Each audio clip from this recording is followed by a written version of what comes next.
Hello दोस्तों, स्वागत है आप सभी का हमारे YouTube channel point of learning में। जैसा कि आप हमारे साथ भारतीय इतिहास के प्राचीन इतिहास से संबंधित महत्वपूर्ण प्रश्नोत्तर की एक श्रृंखला लगातार देख रहे हैं। इसमें हमने अब तक के 9 अध्याय आपके सामने पेश किए।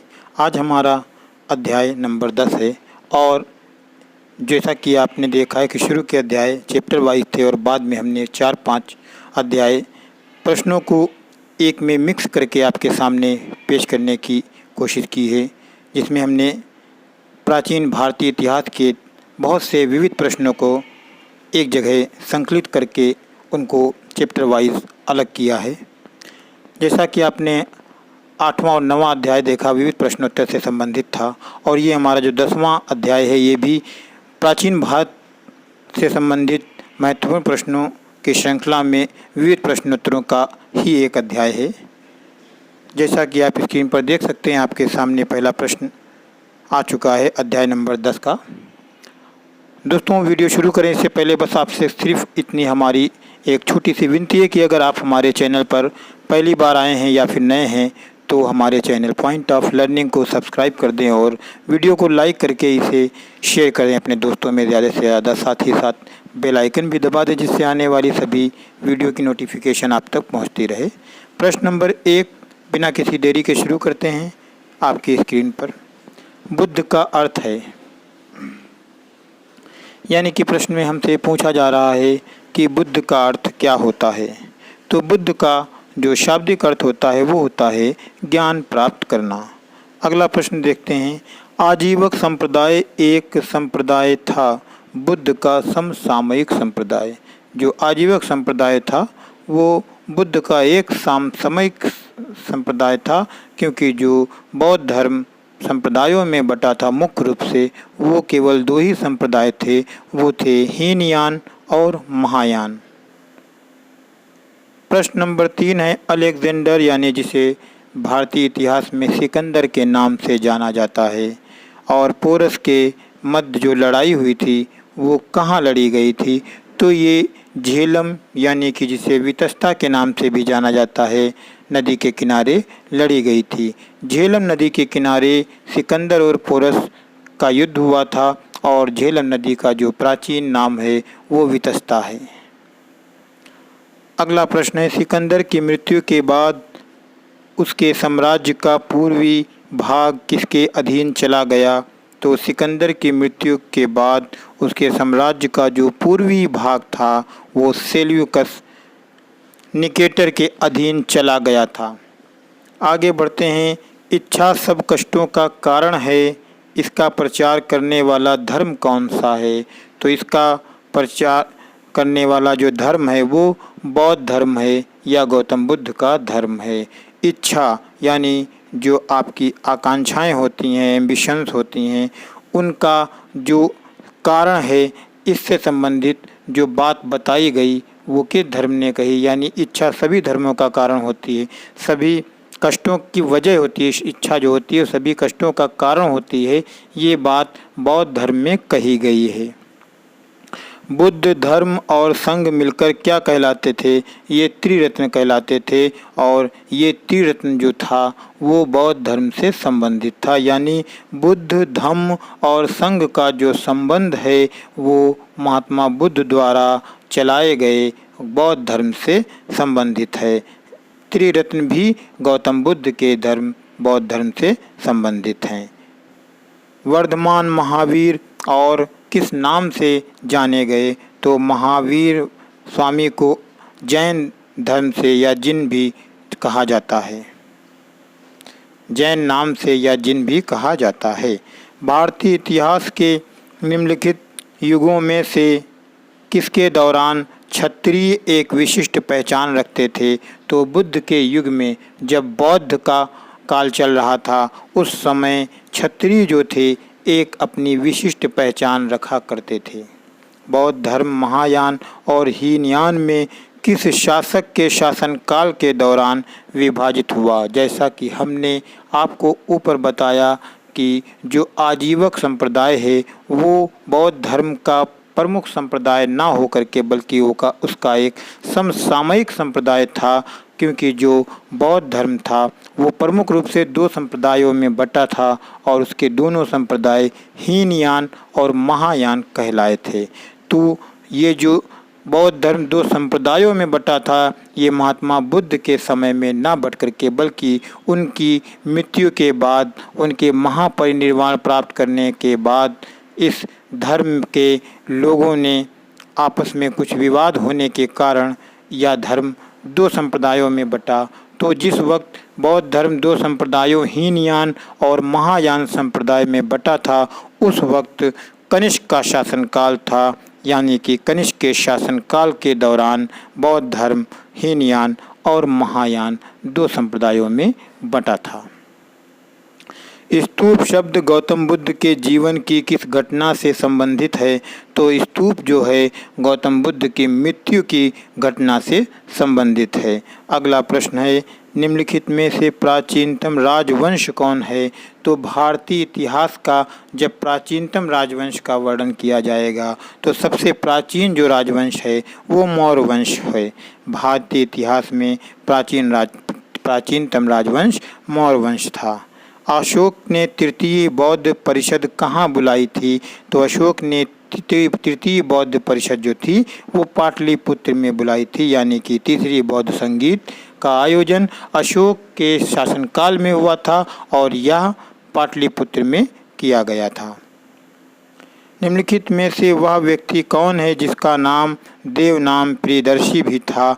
तो मौर्य राजा अशोक को देवनाम प्रियदर्शी के नाम से भी जाना जाता है। अशोक के अधीन मौर्य राजतंत्र का सबसे सही वर्णन निम्न में से कौन सा होगा? प्रबुद्ध स्वेच्छाचारी शासन। अगला प्रश्न है, निम्नलिखित में से कौन मौर्य वंश का अंग नहीं था?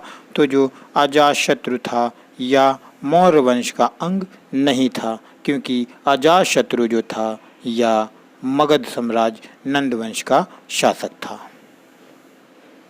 अगला है, तक्षशिला विश्वविद्यालय किन दो नदियों के बीच स्थित था?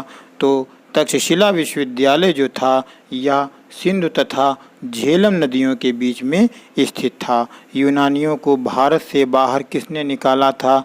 यूनानियों को भारत से बाहर निकालने का श्रेय चंद्रगुप्त मौर्य को प्राप्त था, यानी कि मौर्य वंश के जो संस्थापक चंद्रगुप्त मौर्य थे, इन्होंने यूनानियों को भारत से बाहर खदेड़ दिया था। चंद्रगुप्त मौर्य का प्रसिद्ध गुरु चाणक्य निम्नलिखित में से किस विद्या केंद्र से संबंधित था? तो चंद्रगुप्त के गुरु के रूप में चाणक्य, जिन्हें कौटिल्य भी कहा जाता है, याद किया जाता है, और इनका जो विद्या केंद्र था, यानी चाणक्य ने जो विद्या प्राप्त की थी वो तक्षशिला से प्राप्त की थी। कलिंग युद्ध किस वर्ष में हुआ था? तो कलिंग का युद्ध अशोक के शासनकाल में हुआ था और यह युद्ध 261 ईसा पूर्व हुआ था, यानी 261 BC में कलिंग की लड़ाई हुई थी। शिलालेखों में किस राजा को देवनाम प्रियदर्शी देवताओं का प्रिय कहा जाता है? तो सम्राट अशोक को देवताओं का प्रिय कहा जाता है। जूनागढ़ शिलालेख का संबंध किससे है? रुद्रदामन। रुद्रदामन से जूनागढ़ शिलालेख का संबंध है। सातवाहन अपने सिक्के मुख्यतः किस धातु से बनाते थे? तो सातवाहन जो थे वो अपने सिक्के लेड से बनाते थे। भारतीयों के लिए महान सिल्क मार्ग किसने आरंभ किया था? कनिष्क ने भारतीयों के लिए महान सिल्क मार्ग आरंभ किया था। सन 78 ईस्वी सन 78 से प्रारंभ होने वाले शक संवत का संस्थापक कौन था? तो कनिष्क था। भारत सरकार द्वारा प्रयोग में आने वाला शक संवत किसने प्रारंभ किया? कनिष्क ने प्रारंभ किया था। निम्नलिखित में से किसने सांची के स्तूप का निर्माण करवाया था? तो सांची के स्तूप का निर्माण सम्राट अशोक ने करवाया था और इसकी जो प्रमुख विशेषता है तो सांची का स्तूप बौद्ध धर्म का सबसे बड़ा स्तूप है। अगला है, तमिल का गौरव ग्रंथ जीवक चिंतामणि किससे संबंधित है? तो जीवक चिंतामणि जो कि एक तमिल ग्रंथ है या जैन धर्म से संबंधित है। गांधार कला किसके अधीन फली फूली? तो कुषाण काल में गांधार कला का बहुत विकास हुआ और कुषाण काल में गांधार कला सबसे अधिक फली फूली। कुषाण वंश के प्रसिद्ध राजा का नाम बताइए। तो कुषाण वंश का जो सबसे प्रसिद्ध शक्तिशाली योग्य शासक माना गया है वो कनिष्क को माना जाता है। प्राचीन चोल साम्राज्य की राजधानी कहाँ थी? उरैयूर जो था, उरैयूर में प्राचीन चोल साम्राज्य की राजधानी थी। बुद्ध को प्रबोध कहाँ प्राप्त हुआ, यानी बुद्ध को जो ज्ञान प्राप्त हुआ वो कहाँ प्राप्त हुआ? तो महात्मा बुद्ध को ज्ञान की प्राप्ति बोध गया में हुई थी। बोध गया एक बिहार में स्थान है और गया नाम से बिहार में आधुनिक समय में एक जनपद भी है। गया नामक स्थान पर पीपल के वृक्ष के नीचे गौतम बुद्ध को ज्ञान की प्राप्ति हुई थी और यह निरंजना नदी के किनारे स्थान मौजूद था। अशोक ने किस बौद्ध साधु से प्रभावित होकर बौद्ध धर्म अपनाया? तो उपगुप्त नाम के एक संत या साधु से प्रभावित होकर महात्मा बुद्ध यानी गौतम बुद्ध ने बौद्ध धर्म अपनाया था। प्रारंभिक बौद्ध धर्म ग्रंथों की रचना किससे की गई थी? पाली भाषा में की गई थी। जो प्रारंभिक बौद्ध धर्म ग्रंथ हैं वो पाली भाषा में लिखे गए। बुद्ध ने अपना पहला उपदेश कहाँ दिया था या किस पार्क में दिया था? तो बुद्ध ने अपना पहला उपदेश सारनाथ में दिया था। सारनाथ आधुनिक उत्तर प्रदेश का एक जनपद है और बौद्ध धर्म का प्रमुख स्थान भी है। आगे बढ़ते हैं। उन स्तंभदार भवनों को क्या कहते हैं जिनमें बौद्ध भिक्षु पूजा करते हैं? उन्हें चैत्य के नाम से जाना जाता है। निम्न में से कौन सा शासक बुद्ध का समकालीन था? तो जो बिंबिसार था, बिंबिसार बुद्ध का समकालीन था। बुद्ध के प्रथम प्रवचन को बौद्ध धर्म में किस नाम से जाना जाता है? तो धम्मचक्र प्रवर्तन सूत्र के नाम से बौद्ध धर्म में जो गौतम बुद्ध ने अपना पहला उपदेश दिया था उसे धम्मचक्र प्रवर्तन के नाम से जाना जाता है। गौतम बुद्ध का जन्म स्थान किसके द्वारा अंकित किया जाता है? अशोक मौर्य का रुद्रमदेई स्तंभ जो है इसके द्वारा उनका जन्म स्थान अंकित किया जाता है। जैन तथा बौद्ध धर्म के समय कितने आश्रमों को मान्यता प्राप्त हुई थी? तो 4 आश्रमों को मान्यता प्राप्त हुई थी इन दोनों धर्मों के समय। न्याय सूत्र किसने लिखा है? तो न्याय सूत्र गौतम ऋषि गौतम द्वारा लिखित ग्रंथ है। भारत में जैन धर्म का संस्थापक कौन माना जाता है? तो भारत में जैन धर्म का संस्थापक महावीर स्वामी को माना जाता है। इससे पहले महावीर स्वामी से पहले 23 तीर्थंकर जैन धर्म में और हुए थे, लेकिन जैन धर्म का वास्तविक संस्थापक महावीर स्वामी को माना गया।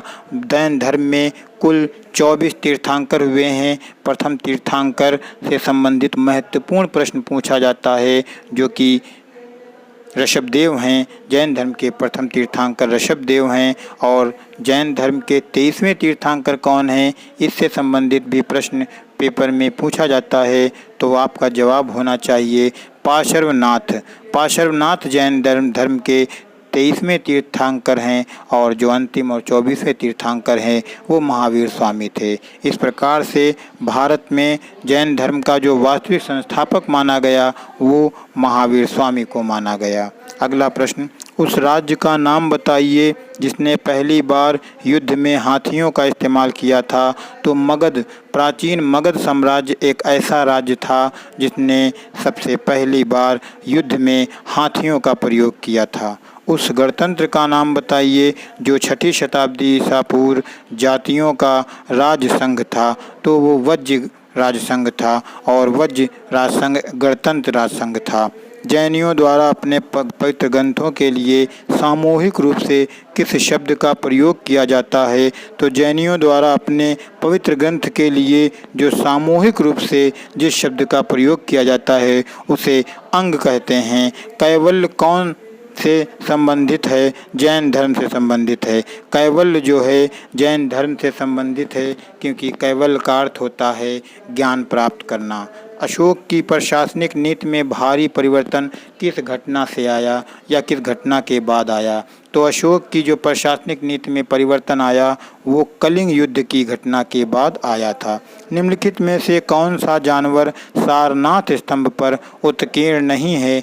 हिरण का चित्र जो है सारनाथ स्तंभ पर उत्कीर्ण नहीं है। सेल्यूकस निकेटर पराजित किया गया तो चंद्रगुप्त मौर्य के द्वारा। चंद्रगुप्त मौर्य के द्वारा सेल्यूकस निकेटर को पराजित किया गया था। अर्थशास्त्र की रचना किसने की थी? कौटिल्य ने की थी, जिन्हें चाणक्य के नाम से भी जाना जाता है। निम्नलिखित में से किसके द्वारा तृतीय बौद्ध संगीत को संरक्षण प्रदान किया गया? सम्राट अशोक के द्वारा तृतीय बौद्ध संगीत को संरक्षण प्रदान किया गया, अर्थात तृतीय बौद्ध संगीत सम्राट अशोक के शासनकाल में हुई और या पाटलिपुत्र में हुई थी। निम्नलिखित में से किस विदेशी यात्री ने भारत का दौरा सबसे पहले किया था? तो भारत का दौरा करने वाला जो सबसे पहला विदेशी यात्री था वो मेगास्थनीज था। मेगास्थनीज ने भारत का दौरा सबसे पहले किया और यहाँ की शासन व्यवस्था, समाज व्यवस्था, राजनीति व्यवस्था को देख करके उसने इसके संबंध में अपनी पुस्तक लिखी जिसका नाम मेगास्थनीज है। कहा जाता है कि सेंट थॉमस ईसाई धर्म का प्रचार करने के लिए भारत आए थे। वे किसके शासनकाल के दौरान भारत आए थे? तो पार्थियन के शासन के दौरान थॉमस ईसाई धर्म प्रचार के लिए भारत आए थे। निम्नलिखित में से किसके शासनकाल के दौरान प्रसिद्ध अजंता गुफाओं में उत्कीर्णन का काम सबसे पहले शुरू किया गया था? तो सातवाहन वंश के सातवाहन के शासनकाल के दौरान अजंता गुफाओं में उत्कीर्णन का काम शुरू किया गया था। भारत में सर्वप्रथम स्वर्ण मुद्राएं अर्थात सोने की मुद्राएं चलाने वाले शासक कौन थे? तो वो भारतीय यूनानी शासक थे जिन्होंने भारत में सबसे पहले सोने की मुद्राएं चलाईं। यूनानी रोमन कला को कहाँ स्थान प्राप्त हुआ? गांधार में। यूनानी रोमन कला को जो स्थान प्राप्त हुआ वो गांधार में प्राप्त हुआ। कुषाण काल में सबसे अधिक विकास किस क्षेत्र में हुआ था? तो कला के क्षेत्र में कुषाण काल में सबसे अधिक विकास हुआ था। निम्नलिखित में से कनिष्क के समकालीन कौन थे? नागार्जुन, अश्वघोष, वसुमित्र। नागार्जुन, अश्वघोष, वसुमित्र जो थे यह कनिष्क के समकालीन थे। निम्नलिखित में से पहली बार किसने बिहार के बोध गया में महाबोधि मंदिर का निर्माण करवाया था? तो बिहार में महाबोधि मंदिर का निर्माण कराने वाले शासक का नाम अशोक था। अशोक ने बिहार में महाबोधि मंदिर का निर्माण करवाया जो कि बौद्ध धर्म से संबंधित था। पांड्य साम्राज्य की राजधानी कहाँ थी? तो पांड्य साम्राज्य की राजधानी मदुरै थी जो कि दक्षिण भारत का एक राज्य था। कनिष्क किस वर्ष में राज सिंहासन पर बैठा? तो कनिष्क 78 ईस्वी में राज सिंहासन पर सत्तारूढ़ हुआ। राजा खारवेल किसके? चेदी वंश के महानतम शासक थे। राजा खारवेल कलिंग के महानतम शासक थे। मौर्य वंश के तत्काल बाद किस वंश ने आकर मगध राज्य पर शासन किया? तो मौर्य वंश की समाप्ति के बाद या पतन के बाद मगध पर शुंग वंश ने अपना राज्य स्थापित किया, अपनी सत्ता स्थापित की थी। किस शिला राजा देश में अशोक ने कलिंग युद्ध के हताहतों का उल्लेख किया है और युद्ध त्याग करने की घोषणा की है? तो वो शिला राजा देश 13वां है। 13वें शिलालेख में अशोक ने कलिंग युद्ध के हताहतों का उल्लेख किया और अपने युद्ध को हमेशा के लिए त्यागने की घोषणा की है। अशोक ने समूचे भारत और सीलोन में बौद्ध धर्म का प्रचार किस प्रकार किया? धर्म महामात्रों को भेज करके अशोक ने भारत के कोने कोने में और श्रीलंका तक बौद्ध धर्म का प्रचार करवाया। मौर्य दरबार में ग्रीस के राजदूत का क्या नाम था? तो मौर्य दरबार या मौर्य शासनकाल में जो यूनानी राजदूत भारत आया उसका नाम मेगास्थनीज था। सातवाहन का सबसे बड़ा शासक कौन था? गौतमी पुत्र शतकर्णी। गौतमी पुत्र शतकर्णी जो था वो सातवाहन का सबसे बड़ा शासक माना जाता है। अर्थशास्त्र के लेखक किसके समकालीन थे? चंद्रगुप्त मौर्य के। जो अर्थशास्त्र के लेखक थे वो कौटिल्य थे, और कौटिल्य जो थे वो चंद्रगुप्त मौर्य के समकालीन थे, यानी कि उनके साथी थे, उनके समय में थे। और चंद्रगुप्त मौर्य के ये प्रधानमंत्री भी थे। बुद्ध किस वंश से संबंधित थे? तो गौतम बुद्ध का संबंध शाक वंश से था। बुद्ध के उपदेश किस भाषा में थे? गौतम बुद्ध ने अपने उपदेश पाली भाषा में दिए, जो कि एक सरल और आसान भाषा थी, जिससे कि आम जनमानस भी उनके उपदेशों को समझ सके। प्रथम बौद्ध परिषद कहाँ आयोजित की गई थी? राजगृह में। सबसे पहली जो बौद्ध संगीत का आयोजन किया गया था वो राजगृह में किया गया था। निम्नलिखित में से कौन सा संप्रदाय बौद्ध धर्म का नहीं था? तो दिगंबर संप्रदाय बौद्ध धर्म से संबंधित नहीं है, क्योंकि बौद्ध धर्म दो संप्रदायों में तो बटा, लेकिन पहला हीनयान कहलाया और दूसरा महायान कहलाया। इसी के साथ जैन धर्म भी दो संप्रदायों में बटा, एक श्वेतांबर कहलाया और एक दिगंबर कहलाया। निम्नलिखित में से किस मुद्रा में गौतम बुद्ध ने सारनाथ में अपना पहला उपदेश दिया? तो धर्मचक्र मुद्रा में गौतम बुद्ध ने सारनाथ में अपना पहला उपदेश दिया था। कौन सा बौद्ध ग्रंथ 16 महाजनपदों का उल्लेख करता है? तो अंगुत्तर निकाय बौद्ध धर्म का प्रमुख ग्रंथ है, जिसमें प्राचीन कालीन 16 महाजनपदों का उल्लेख हमें देखने को मिलता है। क्योंकि प्राचीन कालीन भारत में 16 महाजनपद बहुत ही शक्तिशाली थे, जिनमें कुछ राज्य सबसे अधिक शक्तिशाली थे। तो बौद्ध धर्म से जितने भी ग्रंथ हमें मिलेंगे बौद्ध धर्म से संबंधित, उनमें अलग अलग राज्यों के बारे में, किसी में 2 किसी में 4 राज्यों का वर्णन मिलेगा, या फिर शक्तिशाली राज्यों का वर्णन मिलेगा।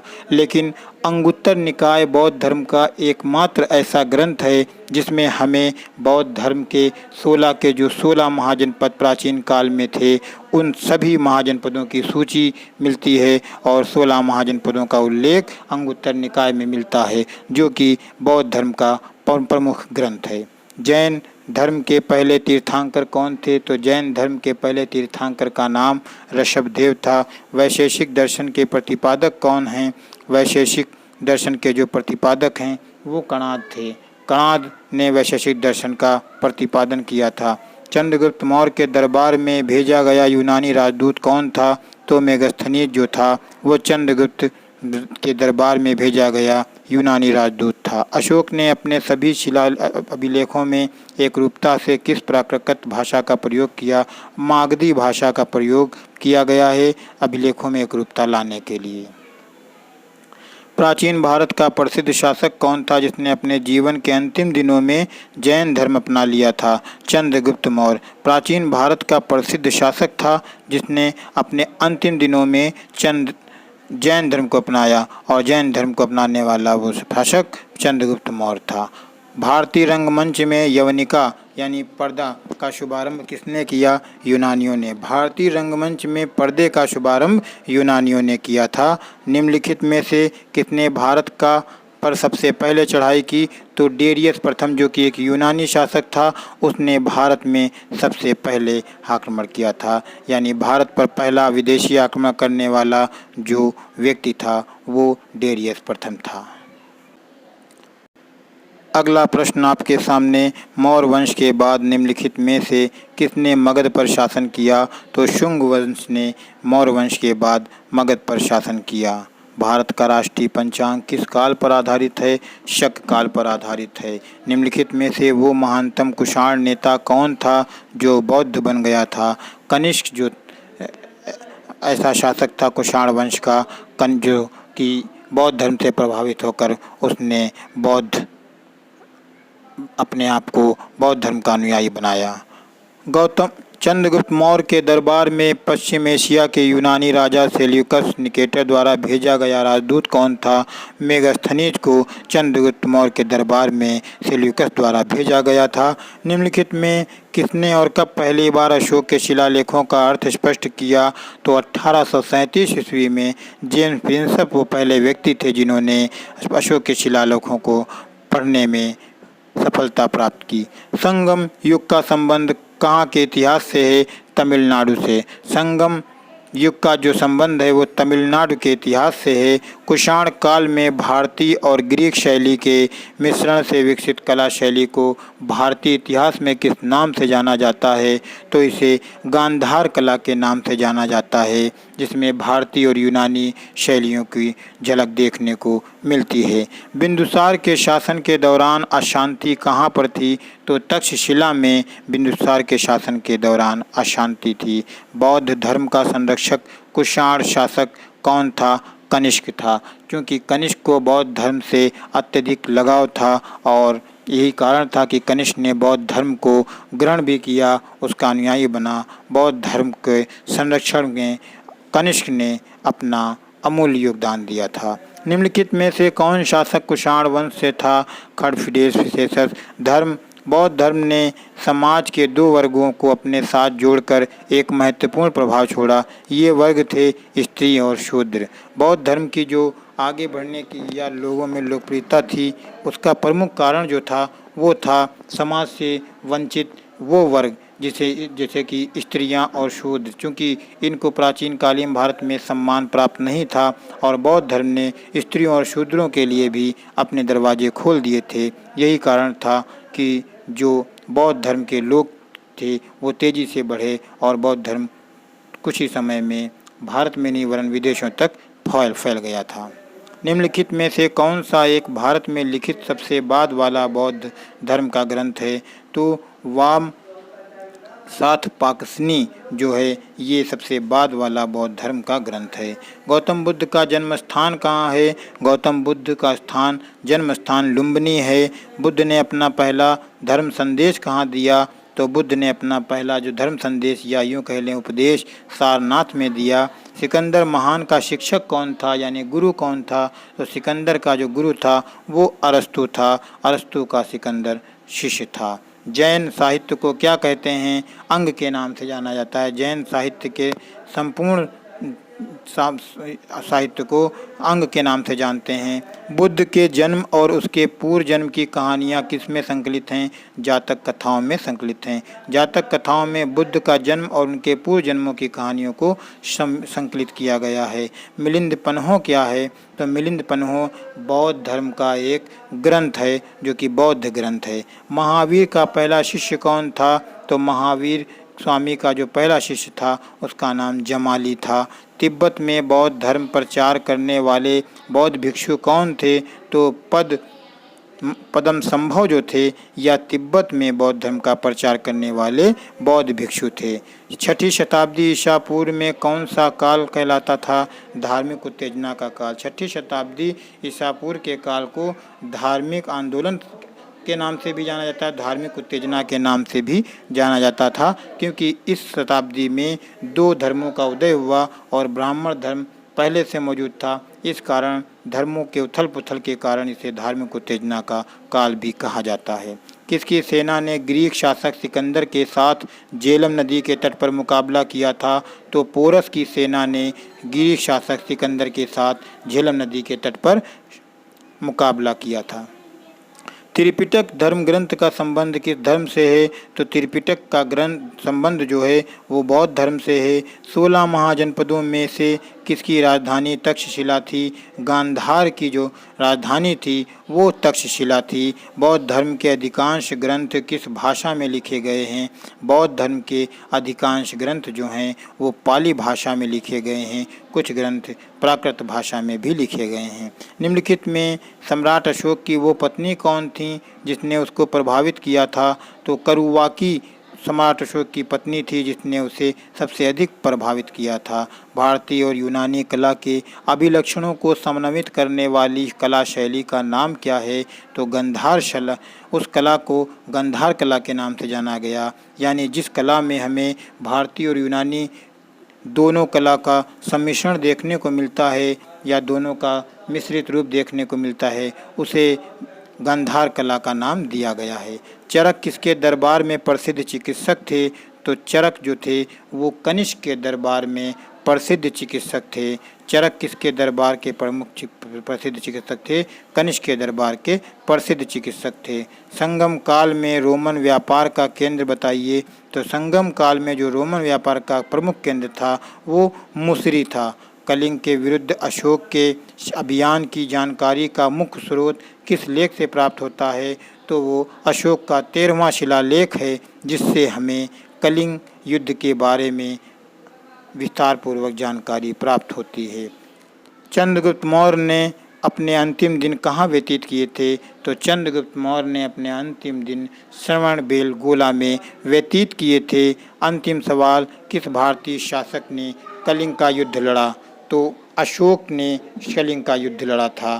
सम्राट अशोक ने कलिंग पर चढ़ाई की। भीषण रक्तपात हुआ, इतना भीषण युद्ध हुआ कि अशोक ने कलिंग युद्ध के बाद कभी भी युद्ध न करने की शपथ ली और इसके बाद उसका हृदय परिवर्तन हो गया। वह अहिंसा का पुजारी बना और उसके बाद में उसने कभी भी युद्ध किसी भी राज्य के साथ युद्ध नहीं किया। दोस्तों, तो आज हमने इस अध्याय में भी वेद प्रश्नोत्तर की एक श्रृंखला शामिल की। इसके बाद के अभी दो अध्याय और हम आपके सामने भारतीय इतिहास के प्राचीन महत्वपूर्ण प्रश्नों से संबंधित 2 अध्याय लेकर के आएंगे और उसके बाद हम मध्यकालीन भारत के बारे में अध्ययन करेंगे। वीडियो आपको कैसी लगी कमेंट बॉक्स में बताइए और अगर आपने चैनल को सब्सक्राइब नहीं किया तो सब्सक्राइब कर लें और बेल आइकन भी दबा दें, जिससे आने वाली वीडियो की नोटिफिकेशन आप तक पहुंचती रहें। मिलते हैं हम अगले अध्याय में कुछ नए प्रश्नोत्तर के साथ।